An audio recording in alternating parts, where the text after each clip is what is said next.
Dang. Hey, Jesse, he took a picture of me too,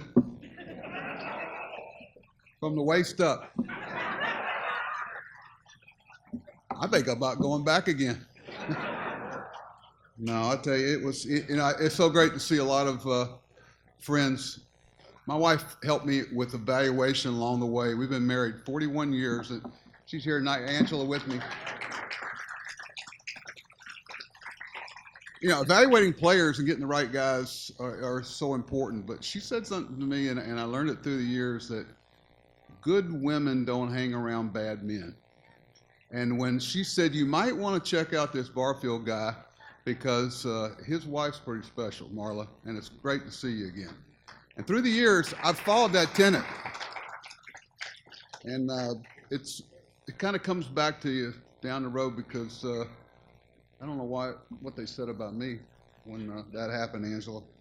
But I do want to acknowledge Jim Krivax. You heard it earlier from Hojo and Donnie.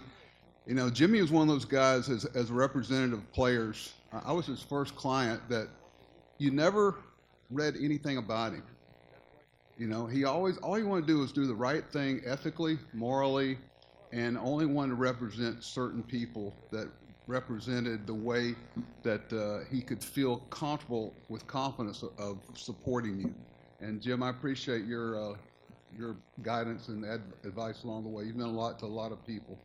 And I gave him all his clients. I said, you might want to think about signing this Mattingly guy. And I played against this guy named Howard Johnson in Birmingham. He's pretty good too. There's a guy named McGriff, and there's a guy named Harold Reynolds. I can keep going. He had we like to call us your stable, Jim.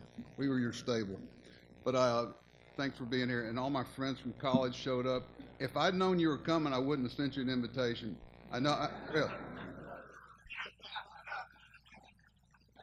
Because I'm going to pay for it down the road, I guarantee you.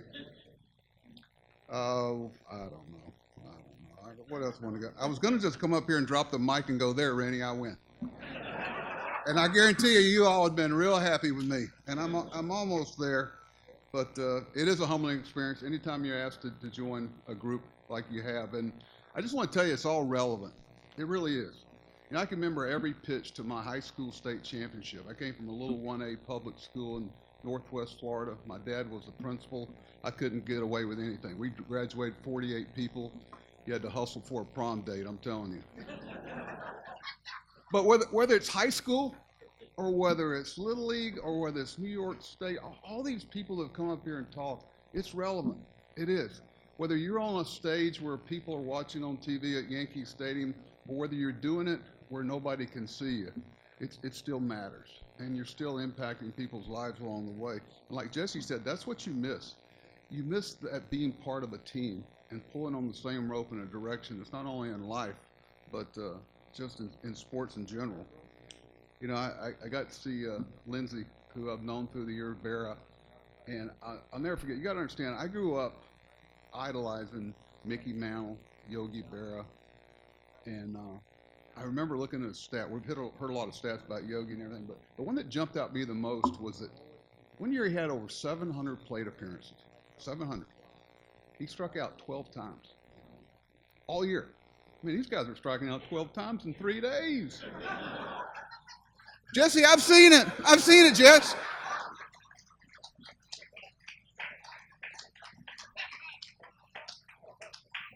And Jess had a great, he says, my contact to damage ratio is real good.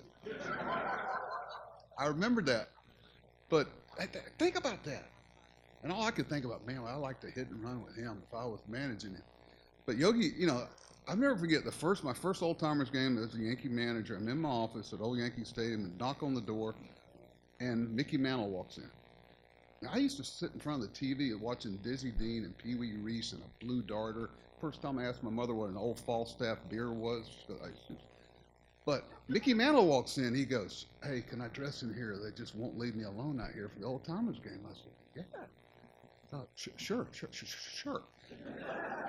And the next thing you know, here comes Yogi. He comes walking in, and he says, hey, Mick, you going to hide back here? I think I'll come back here, too, and get dressed. I got these two guys in my office.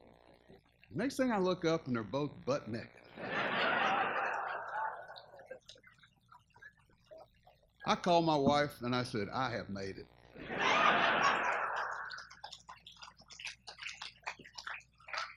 And I did not get a picture.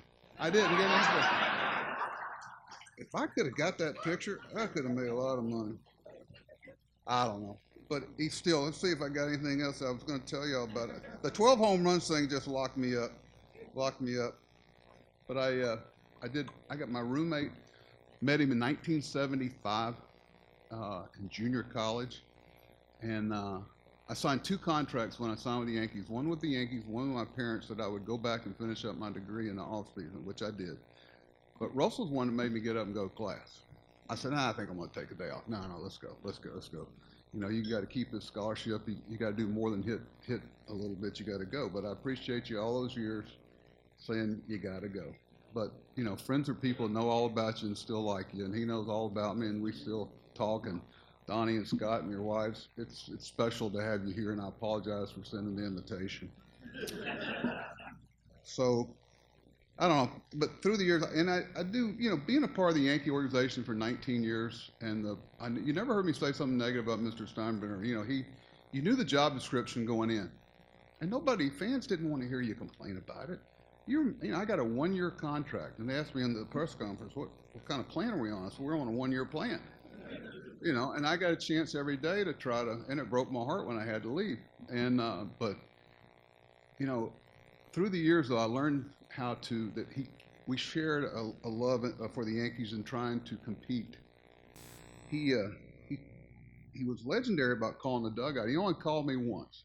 He called me, we were playing Cleveland Indians, and Dennis Martinez was pitching on an ESPN game. I'll never forget, Joe Morgan's doing the play-by-play, and Dennis Martinez was known to put substance on the ball that would make it do things that made it hard to hit. How's that? You know, yeah, you're trying to hit the dry side most of the time. So, you know, he's cutting us up, but we got Bob Wickman going on the mound for us, and we're ahead 3-1 in the 7th or 8th inning, I forget. And Bobby had the tip of his finger cut off in a dairy accident. And I used to tell everybody that's what made his ball sink so much. Well, Bobby could sweat in an ice storm. He was from Wisconsin, and all he had to do was wipe the sweat, and bottom would fall out of it. So we got quite an affair going on with these two guys back and forth. Of course, Joe Morgan's telling the whole world that Dennis Martinez is cheating. Well, I know he's cheating, but, you know, Bobby is too. So I'm sitting there, and sure enough, the phone rings because Mr. Steinbrenner is listening to the game on TV, and Gene Monahan, the trainer, picks it up, and all of a sudden I see him stick it out like this. And I swear, he would call my room. If I kept back to the hotel room, and if the light was going, boo, boo, that's my wife. I need to call her back. But that light would go, boo, boo, boo, boo, boo, boo. That was Mr. Steinbrenner. So Gene keeps going like this, and I go, no. He kept going like this, and I'm going to get Gene fired. So I go over there. Ray, don't tell anybody this story now. And he goes, you got to be the dumbest blank. You got to understand, he never said hello on the phone. And he never said goodbye, right, Ray? It was start talking and click, he's done with you. And it's okay. So you got to be the dumbest blind in the country. The whole world, the whole country knows this guy's cheating. They're talking about on TV, and you're over there with your thumb somewhere and whatever. And I keep waiting, Mr. Steinbrenner, are you done? What are you going to do about it? What are you going to do about it? I go, Mr. Steinbrenner, who's pitching for us tonight? He goes, I know who's pitching for us, Bob Wickman. And I don't know what's gotten him tonight. He's actually got somebody out.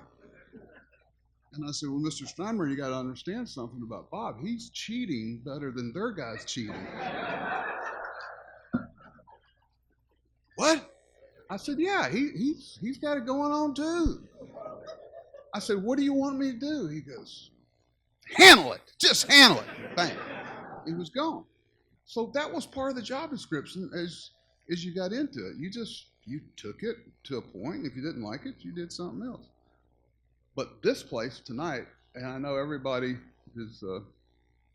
has somebody here that's meant a lot to them, and I commend you for all taking time to say hello to them. And whether it's a high school state championship or whether it's going to the New York State Hall of Fame, getting a chance, a humbling chance to manage the New York Yankees and being a part of New York State athletics. I counted up today, 25 years. 25 years I got to earn a living in baseball. You kidding me? They pay me for this stuff. I started out making 13 grand a year my first year coaching. My first year managing the Yankees, I think it was 175. They were paying me. And living in New York City, that was barely breaking even. Right, Aunt? God bless all of you. Thanks for having me. See you.